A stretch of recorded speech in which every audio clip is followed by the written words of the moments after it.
Bonjour à tous, très heureux de vous retrouver pour une nouvelle vidéo depuis Las Vegas. Et aujourd'hui, j'ai à côté de moi quelqu'un que je connais bien, Bertrand. Bertrand Rakoto, bonjour. Bonjour Flavien. Quel plaisir de te retrouver ici au CES, Bertrand. Oui, ça fait plaisir puisque ça fait très longtemps qu'on ne s'était pas vu. Donc, une éternité en fait. Voilà. Et la dernière fois qu'on s'est vu, ça devait être sur un plateau télé à Paris, je ne sais plus lequel. Mais ça fait longtemps qu'on ne s'est pas vu parce que... Pas loin d'une dizaine d'années, oui. Ouais, c'est ça. Et parce que maintenant tu es aux États-Unis, alors tu es analyste chez Ducker Carlyle, c'est ça? Exactement. Voilà, et tu es un grand spécialiste de l'industrie automobile, du secteur automobile, et c'est comme ça qu'on s'est connus en fait en réalité, Exactement. parce qu'on a eu l'occasion de bosser un petit peu ensemble aussi sur ces sujets-là. Et donc je profite de ta présence aujourd'hui pour te poser pas mal de questions. D'abord sur le CES en lui-même, c'est devenu au fil du temps, et d'ailleurs ta présence le montre, voilà, au fil du temps, c'est devenu quand même un salon qui s'est tourné vers la mobilité. Alors pas que l'industrie automobile, mais la mobilité, beaucoup de mobilité électrique sous toutes ses formes. Est-ce que c'est devenu incontournable pour le monde de la mobilité, et puis même pour les constructeurs? Alors, le CES est resté un salon incontournable depuis qu'en fait on a commencé avec ce qu'on appelait CASE ici, donc l'automobile connectée, automatisée, shared, donc là il n'y a pas vraiment de mot français qu'on puisse mettre, et puis électrifié. Donc en fait ces quatre caractères-là ont amené beaucoup l'automobile et la mobilité au sein du CES, et donc ça a changé un petit peu la présence automobile. Aujourd'hui c'est devenu incontournable. Il faut vraiment, si on a des nouveautés technologiques à montrer, être là. Alors petit à petit, ce qu'on appelait CASE, donc ces quatre lettres, ça s'est un petit peu estompé. On a quitté un peu cette partie connectée, même si maintenant la connexion est faite dans tous les véhicules, mais c'est moins une question d'actualité, vraiment une question de plus d'intégration de ces technologies-là, et en fait ce qu'on en fait maintenant, quelles sont les prochaines étapes. La conduite autonome, on s'est un petit peu passé de mode, maintenant on est plus sur les ADAS, et puis également alors, les mobilités partagées, c'est un autre sujet, l'électrification est encore très présente ici, donc on a quand même certains sujets qui sont restés, et d'autres qui sont en train de se transformer. Donc aujourd'hui on parle beaucoup plus de software defined vehicle ici aujourd'hui, donc c'est-à-dire l'intégration de tous les systèmes du véhicule en un seul logiciel pour faire tout fonctionner ensemble. Donc ça c'est le vrai problème aujourd'hui, parce qu'on veut repasser une voiture où on a 4 systèmes ou 8 ou 10 systèmes indépendants en un seul système qu'on peut mettre à jour régulièrement. Donc essayer de prolonger le véhicule où on aura plus on aura toujours des écrans avec des pixels peut-être un petit peu plus gros, parce que automotive grade comme on dit ici, il faut avoir une qualité qui puisse résister à tous les climats et les vibrations d'un véhicule, mais en même temps on doit pouvoir avoir un système qui se mette à jour et pas avoir une voiture qui a 15 ans avec un système à l'intérieur qui affiche ces 15 ans là. Donc il y a une partie de mise à jour autour du software defined vehicle, et beaucoup aujourd'hui on a une autre technologie qui est en train d'être mise en place, ou plutôt visible ici au CES 2024, c'est l'intelligence artificielle. Alors pour aider à la vente, pour aider à la conception du véhicule. Alors c'est pas forcément, alors on parle un petit peu de ChatGPT dans les véhicules ou tous les constructeurs en ont parlé, hein. Alors, parce qu'il faut en parler aujourd'hui. Celui qui ne parle pas d'intelligence artificielle, il est à côté de la plaque, mais c'est vrai qu'on en a beaucoup parlé. Mais pour les ventes par exemple, tu peux nous en dire un mot, parce que c'est vrai qu'on n'a pas beaucoup parlé jusqu'à présent. Alors c'est surtout pour mettre en place en fait des systèmes qui vont permettre de mieux analyser les données qu'on a sur les clients et sur les véhicules. Donc l'idée c'est de pouvoir, toutes ces données qu'on a depuis très longtemps, c'est de pouvoir les mettre dans un système qui va pouvoir enfin permettre de les analyser et d'en tirer quelque chose qu'on puisse valoriser pour aider à la vente, pour aider à faire des véhicules qui correspondent mieux aux besoins du client, pour pouvoir mieux comprendre quand le client a besoin d'un véhicule, quel type de véhicule il a besoin, où est-ce qu'on va le vendre, quelles sont les options qui l'intéressent. Donc l'idée c'est d'essayer d'être un petit peu plus prédictif et un peu plus présent, répondre aux clients. Il faut comprendre une chose, c'est que dans l'automobile, pendant très longtemps, le client, le constructeur n'avait aucun contact avec lui à part dans les tests cliniques. C'est-à-dire que le constructeur faisait des véhicules, le véhicule était vendu par un réseau, le réseau c'était lui qui était en contact avec le client. Donc maintenant, on a cette possibilité à travers l'intelligence artificielle, à travers le véhicule connecté, à travers tous les outils internet, de pouvoir faire un véhicule qui va communiquer avec le client, et sur lequel le constructeur du coup va pouvoir communiquer lui aussi avec le client. Donc il faut pouvoir tirer les marrons du feu de tout ça, et l'intelligence artificielle c'est surtout des capacités de calcul, et ces capacités de calcul là, c'est d'essayer de comprendre comment est-ce qu'on va utiliser ces données. On parle beaucoup des données automobiles qui sont relativement sous-exploitées, mais là on commence à pouvoir voir éventuellement des solutions pour pouvoir exploiter ces données, les comprendre, en tirer quelque chose de positif pour le client. Ouais, ça, les constructeurs n'en parlent pas beaucoup évidemment, parce qu'ils mettent beaucoup l'accent sur les avantages pour le client d'avoir une voiture qui va être connectée avec une intelligence artificielle qui va pouvoir interagir en permanence. Bien sûr, l'intelligence artificielle même générative, donc il y a un champ des possibles qui est tout à fait considérable.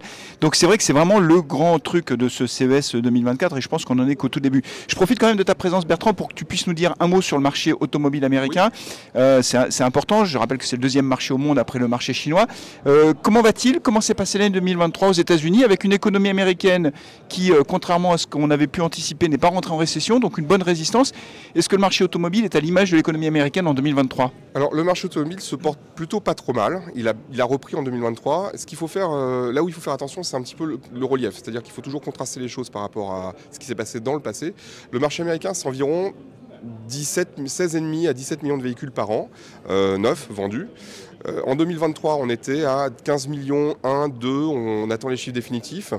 Ça veut dire qu'on est quand même en reprise, on récupère, on ne parle pas de croissance parce qu'ils sont plutôt en correction. Donc on a une correction, on revient à l'avant-Covid. Les ventes donc se porte plutôt pas mal. En revanche, quand on regarde, il y a eu une belle progression par rapport à 2022, mais 2022 était une année qui était inférieure à 2021. Donc on est passé de 14,8 millions à 13,8 millions, et puis maintenant on est remonté à 15 millions 1, 2. On devrait rester au-dessus de 15 millions cette année. On a un marché qui est bridé par deux choses. La première, c'est on a toujours des ruptures dans les chaînes d'approvisionnement. Ah bon, toujours ça? Toujours. Parce qu'aujourd'hui, alors c'est vrai que ça a beaucoup pénalisé les marchés partout dans le monde, hein, en Europe, aux États-Unis. En 2022, on en a beaucoup parlé, mais aujourd'hui, globalement, le message qui est plutôt passé, c'est de dire on a une normalisation qui est quasiment effective. Toi, tu nous dis qu'aux États-Unis, c'est pas si simple que ça? C'est quasi effectif sur les semi-conducteurs, mais il n'y a pas que ça. Il y a beaucoup de ruptures dans les chaînes d'approvisionnement sur beaucoup de produits divers et variés parce qu'en fait il manque un petit élément dans un produit, par exemple dans des pigments dans les peintures, il y a eu des choses comme ça en fait, et on s'aperçoit que ce sont des choses qui sont ponctuelles, c'est-à-dire qu'on n'est pas sur des ruptures, on va dire pendant 18 mois on n'aura pas ça, non, on s'aperçoit qu'il manque un élément et du coup pendant 6 mois on ne pourra pas produire soit un composant du véhicule, soit on va avoir un composant du véhicule qui va être dégradé, donc par exemple on n'aura pas sur certains lettrages de chrome, parce que on n'a pas pu avoir les éléments pour pouvoir le faire. On a eu des problèmes en 2021 avec par exemple le gel dans certains États aux États-Unis qui n'étaient pas des États préparés pour ça. Donc on a eu une absence sur les mousses de siège typiquement. Donc on est face encore à des problèmes liés à ça qui sont américains mais qui viennent aussi d'autres pays puisque on a des ressources qui viennent d'Asie et d'ailleurs pour lesquelles on a des chaînes d'approvisionnement qui sont ponctuellement en difficulté. Et donc ça limite le marché. C'est le premier problème. Le deuxième problème, c'est qu'on est toujours sur des véhicules chers avec un taux d'intérêt élevé. Donc ces deux choses-là... Mais non, mais il passe devant, le monsieur, il est tranquille. Les taux d'intérêt, ouais, ça pénalise quand même. Les taux d'intérêt pénalisent énormément. On est sur des véhicules où les taux d'intérêt aujourd'hui, pour l'américain moyen, on emprunte autour de 6-7%. C'est très élevé. Alors il y a toujours des démarches pour vous payer rien pendant 3 mois, pour vous... Hop, bon, c'est pas grave. Tout le monde nous passe devant. le buy now, pay later.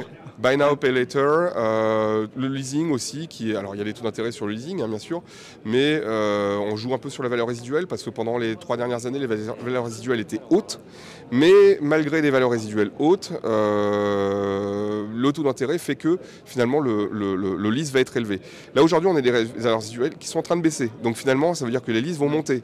Donc il y a quand même des éléments et des mécanismes qui font que le véhicule n'est pas forcément facilement abordable, et puis surtout, tant qu'il y a des rupture sur les chaînes d'approvisionnement, les constructeurs continuent de poursuivre cette stratégie de dire les éléments qu'on a, ou plutôt les matériaux qu'on a et les composants qu'on a, on va les mettre sur les véhicules qui sont plus profitables, donc des véhicules qui vont être nécessairement plus chers.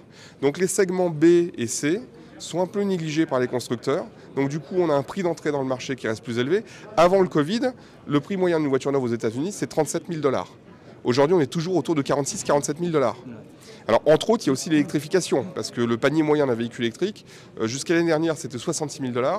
On a beaucoup baissé, on a 55-56 000 $ aujourd'hui. C'est Tesla qui casse un peu les prix et les autres s'alignent un peu derrière? C'est souvent, Tesla donne un peu le là en la matière sur les politiques tarifaires, non?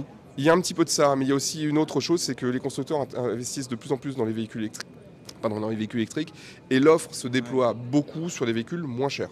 Donc, il y a des prix d'entrée qui sont quand même moins élevés.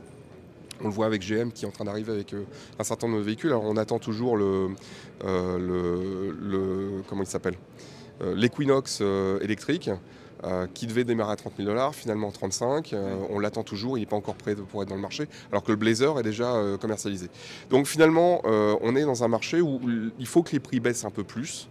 Même si on a eu une revalorisation des salaires, alors il y a eu l'UAW, mais pas que l'UAW, il y a eu une revalorisation des salaires un petit peu partout aux États-Unis. Ça a quand même beaucoup augmenté depuis le Covid. Donc il y a une économie quand même qui se porte pas trop mal, et donc un marché de l'automobile qui est plutôt pas mal, même s'il reste bridé. Donc par des prix élevés et des taux d'intérêt élevés, et puis également par une production qui est un peu tenue.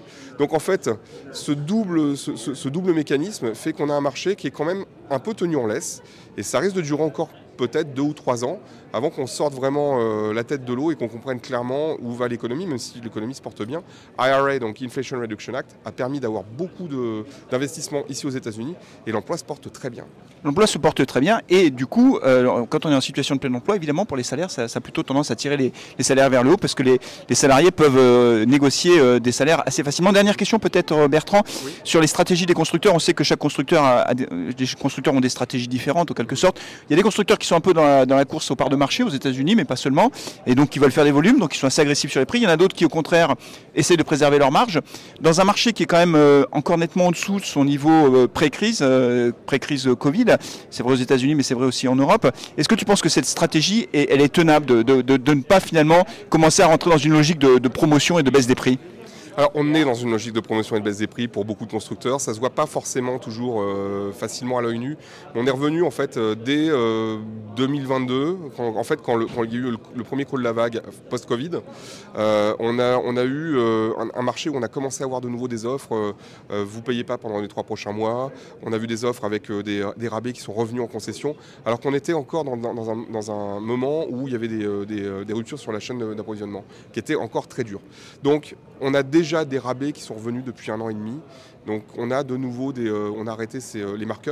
Donc les markups, c'est une stratégie où les concessionnaires peuvent rajouter un prix pour dire c'est une revalorisation du véhicule parce que le marché est plus élevé que prévu, donc on vend le véhicule plus cher que le tarif catalogue du constructeur.